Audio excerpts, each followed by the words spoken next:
Изпуснах си полета 2 пъти. Много го изпуснах. Звуча прекалено щастливо. Това е нереално. Вече имам чувството, че живея тук толкова време прекарах. И се върна с билети. Аз бях като... Наистина ли? Така наслаждение на живота.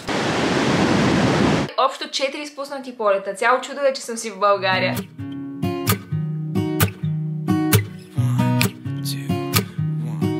Здравейте и добре дошли отново в моя канал, където си говорим за грижа за себе си, себеобич, навици, рутини и тази година по-специално пътувания, тъй като съм решила всеки месец да бъда в различна държава. Това видео е с любезното съдействие на ето тази чаша вино, с която ще се почерпя, докато ви разказвам още една така пикантна история, продължение на предната, част 5. Този път наистина не очаквате какъв ще бъде края, считайки, че се изпуснах и полета и какво се случи там, с кого останах. Абе, дълга история ще е, може би, така че се настанете удобно. Суши е отзад зад мен. Не кажи здравей! Обидно е така с гръб да седиш. Здравейте! Оле, как ще го изям? Турмоз. Турмоз над животни. Оле, колко те обичам. Колко те обичам тебе, осъзнаваш ли? Осъзнаваш ли ти? Осъзнаваш ли го това? Изключително съм откровена с вас тази година.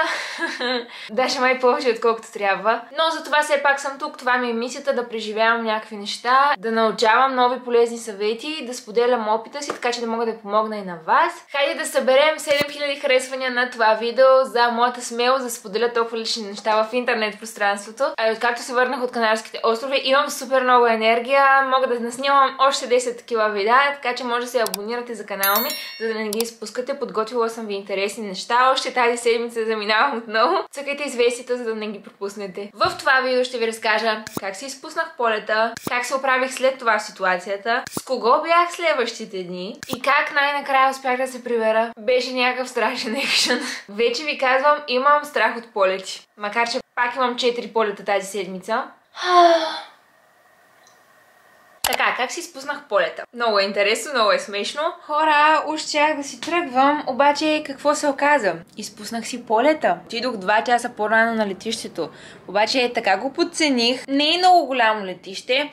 Обаче аз си викам, имам толкова много време. Почнах да си търся някакви неща, да купя сувенири, да си взема захапване. Говорих си с приятели, така се заприказвах и се заговорих и всичко. Че то накрая отивам на гейта и в последната минута, когато затваряха гейта, тъмън да вляза и човека ми казва, не, тъмън, затвори, не може да влезеш. Каза ми, че е затворено. И аз какво да правя, нали? Молех се там, рънках, викам, моля ви, спешно е. Обаче не ме пускат. И не, и аз щях да се разрива на летището. Обадих се на баща ми и му казах, нали, тук така и така. Той каза, спокойно, случва се, и аз съм го правил. И така малко или много ме успокои. И всъщност ми взе нови билети и сега съм на едно друго място и останах за още малко време, което сякаш не беше много лошо. Нали, когато имаш още повече време тук, е още по-добре. Така че посетих още едно ново различно място. Аз съм в столицата в момента, понеже тя е най-близо до летището. В едно горе-долу така приятно хотелче, мисля, че е окей. И сега не знам какво ще правя, просто се нагласих. Ще излизам. Мисля, че не беше толкова лошо да си изпусна полета. За първи път ми се случва. Даже преди да тръгна си казах, как хората въобще си изпускат полетите? Явно съм предизвикала съдбата. Сега стаята ми е малко разхвърляна.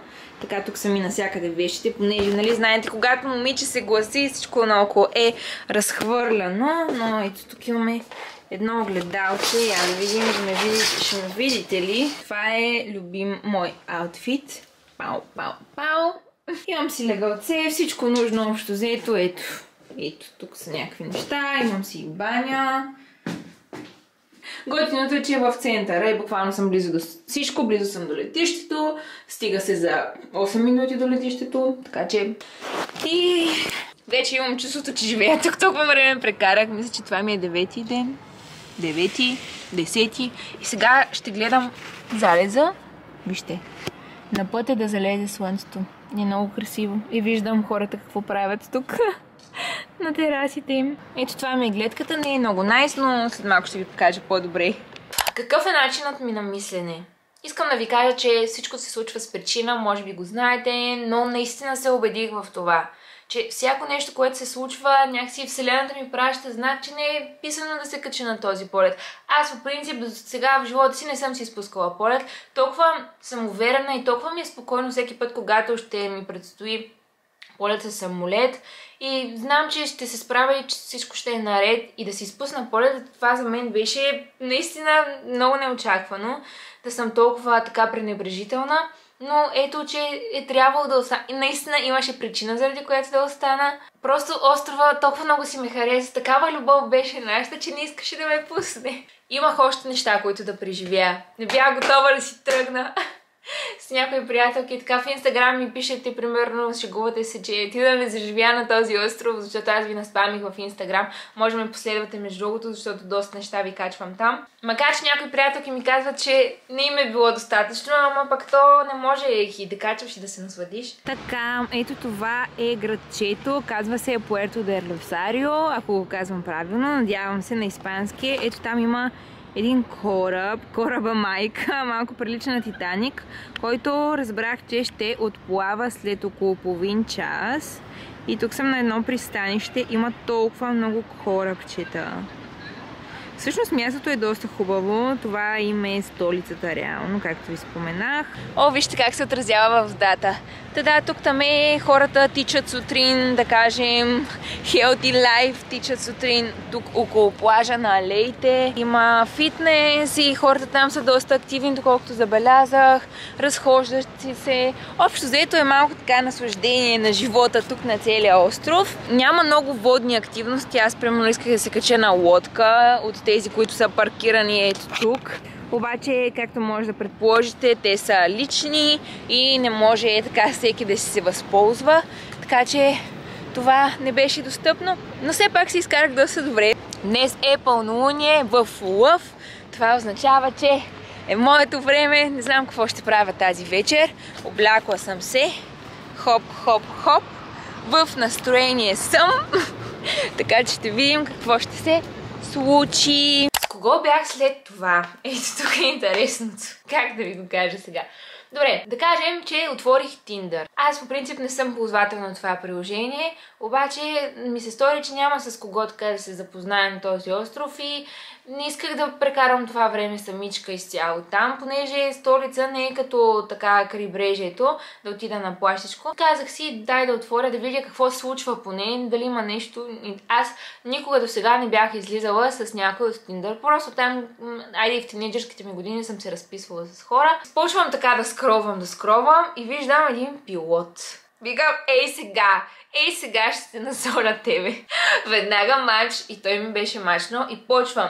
Ти така си спуснах полета, дано ти да си по-добър пилот. Го знаеш какво се стана, не ме пуснаха. Ти така си спуснах полета, дано ти да си по-добър пилот. Го знаеш какво се стана, не ме пуснаха.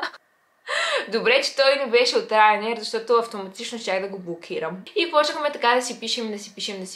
Стори ми се така добър човек и се разбрахме. Той беше готов още същата вечер да дойде, понеже аз вечерта, същия ден, когато си спуснах полета, да си го отворих. Но се разбрахме на сутринта така да закусваме заедно. А той живее в друг град, не и в моя, на 40 минути път с кола.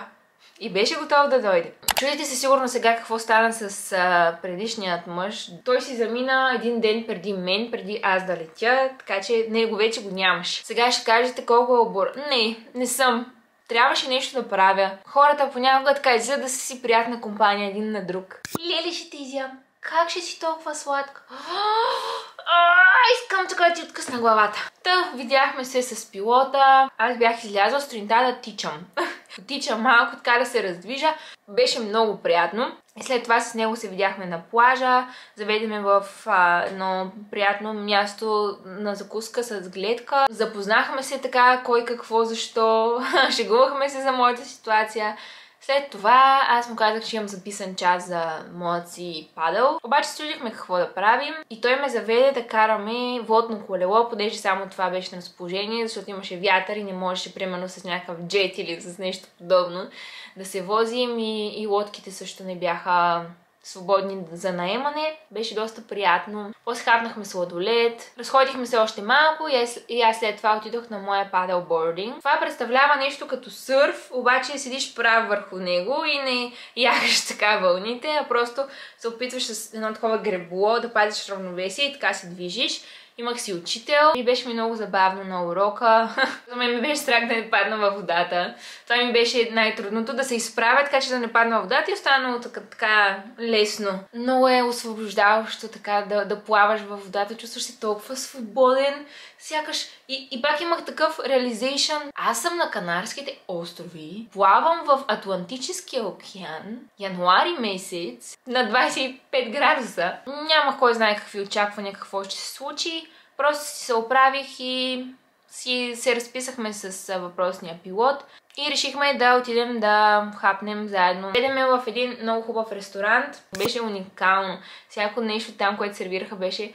Аз получавах фуд оргазъм от всичките неща, които хапнахме и така. Той ме остави в хотела. На сутринта ми беше следващия полет. Закараме до хотела и си казахме чао. Но след продължение. Сякаш вселената ми даде два мъже, които така за сравнение. Абсолютно за всяко нещо се съобразяваше с мен, кое ми е удобно, как да ми помогне, с нещата, дори да ми помогне да ги носи. Тук не говорим, даже то е ясно и поемаше сметката. На него му беше изключително приятно, само защото е с мен в моята компания, аз да съм там и да го зареждам с моята позитивна енергия. И всъщност това е толкова неоценено. Нали, хората казват, ама ти какво му даваш? Аз си давам себе си и това трябва да се оценява. Защото след като аз съм ти отделила моята енергия, ти си два пъти по-щастлив и тази емоция не може да се дава тук така. Та този човек беше готов да ми даде света. Разбирате ли? Всичко, каквото аз кажех, той можеше да го направи за мен. Писахме си след това, аз като се качих в стаята на същата вечер и го помолих да ми прати контакти на такси, за да мога да стигна до летището, тъй като не е като да можеш да си поръчаш такси, Yellow, Uber или така нататък. Там сякаш е на познати. И той ми каза дай ми 5 минути и ми изпрати. Обаче каза, мен утре ми е почивния ден, обаче ще пиша на колегите, сигурно ще ми намерят работа, така че ще мога да те взема и да те закарам до летището. Моля! И не само това. Дойде, вземе, тръгнахме към летището. Беше ми взел и подаръче. Сега ще ви го покажа. Ето! Аз си го пазя. Вътре има ето такава гривничка, която, тъй като на острова има утихнал вулкан и това е от лава. Така, той има същата и ми я подари. И също така едно такова мини малко сладко самолетче. Вижте го какво е сладурско. Ето. Няма значение, не ми е подарил Гучи, но това е толкова мил жест. Толкова много го оцених и ми стана толкова миличко, че се е постарал. Останало е 1 час по-рано, за да отиде да ми вземе тези неща. Толкова сладко.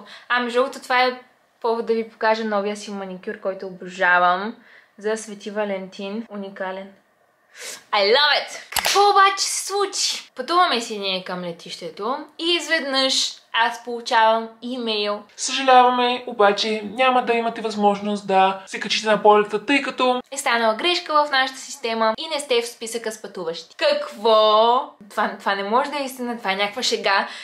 Животът се шегува вече с мен. Как така? Това е нереално. Стигнахме до летището, вече това летище ми беше писнало да го виждам. Стигнахме там, отидохме, говорихме с който можем. С Киуи, през Киуи направих резервацията. Явно те правят такива грешки, не са видяли, че няма свободни места въпреки че са потвърдили резервацията и билетите бяха купени, нямало места за мен и не мога да излетя. Предложиха ми рефънд и ни върнаха парите. Поне бях с пилот на летище, което беше голям плюс. Това, което той направи, каза ми изчакаме 10 минути и се върна с билети за утре. Аз бях като наистина ли? Нали, бях толкова щастлива. Беше ми взел билети, беше ми взел даже и пас за този лаунж, който е... Първоначално ще летя от Фуертевентура до Мадрид. Там имам нощувка в Мадрид, която вече си бях платила и също я изгубих, защото си спуснах полета. И вече Мадрид-София. А билетите, които той ми взе, бяха до Лондон и Лондон-София. И реално за летището в Лондон този лаунж.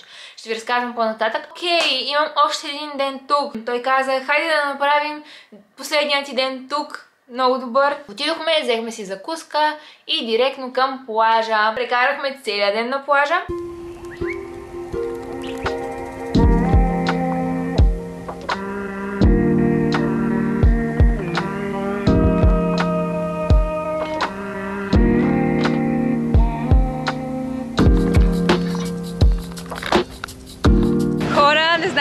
ви апдейтах последно. Май частта, която си изпускам самолета, ами познайте какво? Отново го изпуснах. Често казано звуча прекалено щастливо, да, знам, защото всъщност, благодарение на това, че си изпуснах самолета, този път не беше моя вината, те всъщност ми го канцелираха и ми казаха, че ще ми върнат парите. Но в момента съм на плажа, целият ден го прекарахме на плажа. Може да видите гледката. Това не са бури, това са просто вълните, които издават този звук. Толкова е красиво и прекрасно. До сега правихме снимки, които... Вау! Това е просто невероятно.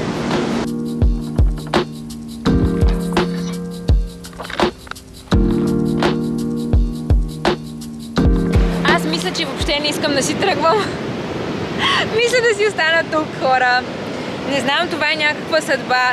Никога преди не съм си изпускала полет, а сега 2 пъти имам нов за утре. Ще видим какво ще се случи тогава. Тези снимки и видеа всъщност са ми оттам. Той ме снима и ми направи жестоки снимки, жестоки видеа. Аз ги качих в Instagram. Толкова ги обичам. Наистина много се постара. След това останах от тях спокойно, нищо не се е случило. И всъщност как успях да излетя? Отидохме заедно до летището, той пак ме закара. Толкова мил човек. Просто понякога има и толкова добри хора. И той не само на мен, аз го виждам как постоянно помага на свои приятели и познати, те му връщат. Има толкова много връзки навсякъде и когато само да звъня на някой и му свършва веднага услуга, което е страхотно. Отиваме до летището и аз вече съм толкова нервна. Викам, леле, сега дали ще успея да се прибера въобще.